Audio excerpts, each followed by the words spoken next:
और Sharjah warriors और MI Emirates के बीच में शारजा क्रिकेट स्टेडियम के ऐतिहासिक मैदान पर यह मुकाबला होना था। आईएल T20 का 9वां मुकाबला।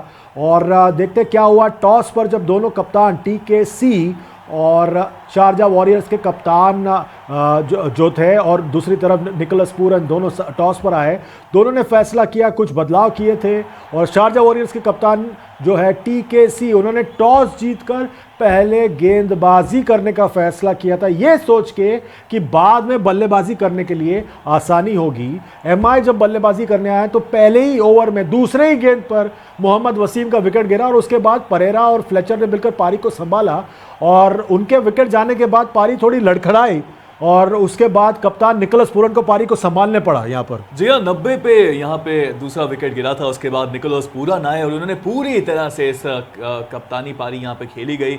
राइडू थोड़ा जल्दी आउट हो गए बट टिम डेविड ने आके फिर से कैमियो जरूर खेला। 20 रनों का कहीं ना कहीं शानदार एफर्ट था। एक बार नज़र ज़रूर डालें बॉलिंग की तरफ शारजा की, बट बोल्ट उन्होंने लास्ट के 2 गेंदों पे आके 2 चौके निकाले और बहुत ही शानदार बल्लेबाजी करी। बट अगर नज़र डालें शारजा वॉरियर्स की गेंदबाजी के ऊपर, क्रिस वोक्स एक टॉप क्लास बॉलर बन के उभरे। 4 ओवर में 1 विकेट ली, सिर्फ 24 रन दिए उन्होंने। जवादुल्ला सबसे बेहतरीन गेंदबाज साबित हुए, 3 विकेट निकाले और नतीजा ये था कि 22 जो अतिरिक्त रन आए हैं उसका नुकसान हुआ या नहीं हुआ उसका बारे में आप पता करेंगे।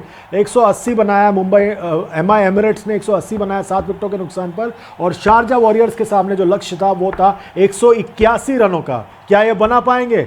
नहीं बना पाए, क्योंकि शारजा वॉरियर्स की जो बल्लेबाजी है बहुत ज़्यादा निराश किया उन्होंने आज अपने बल्लेबाजी के साथ। बल्लेबाजी करने आए यहाँ पे शारजा वॉरियर्स, तो अगर देखें जॉनसन चार्ल्स पहले आउट हो गए, उसके बाद जो है मार्टिन गप्टिल जो है अकेले पड़ गए, क्योंकि जॉनसन चार्ल्स और जो कप्तान है टीम टॉम कोलर कैडमोर उनका विकेट जल्दी गया। फिर मार्टिन गप्टिल को निरोशन डिक्वेला के साथ एक साझेदारी करनी पड़ी, उन दोनों का विकेट गया।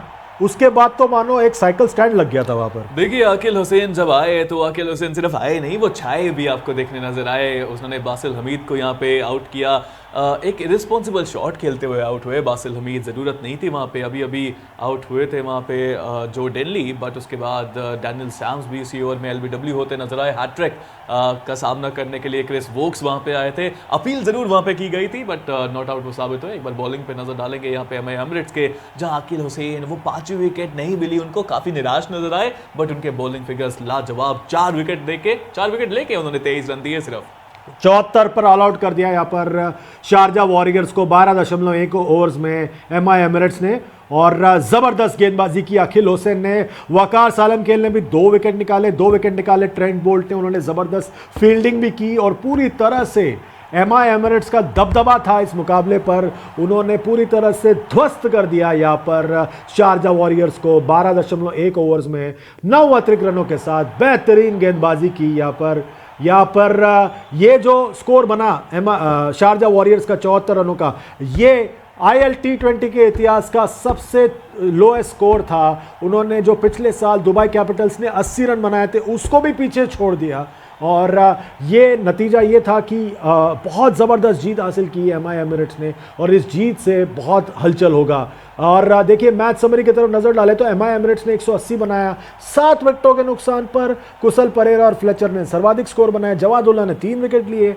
जवाब में शारजा वॉरियर्स पूरी तरह से अखिल हुसैन के सामने धराशायी हो गई और एमआई एमिरेट्स ने 106 रनों से एक बड़ी जीत हासिल की। और उसका नतीजा ये हुआ स्पीरो कि पॉइंट्स टेबल पर अगर जब हम नजर डालते हैं एमआई एमिरेट्स का पकड़ एकदम और मजबूत हो गया। देखिए इस टूर्नामेंट की शुरुआत में आते ही अपना पहला मैच हारे थे एमआई एमिरेट्स, उसके बाद अब लगातार वो अपने तीनों मैच जीत चुके हैं और टेबल टॉप पे विराजमान नजर आएंगे।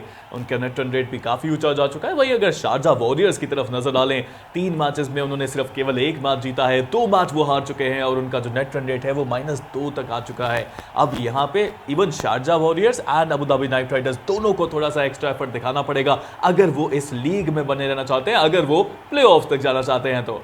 चलिए एमआई एमिरेट्स ने 106 रनों से जीत लिया है मुकाबला, बहुत बड़ी जीत 47 गेंदें रहते हुए।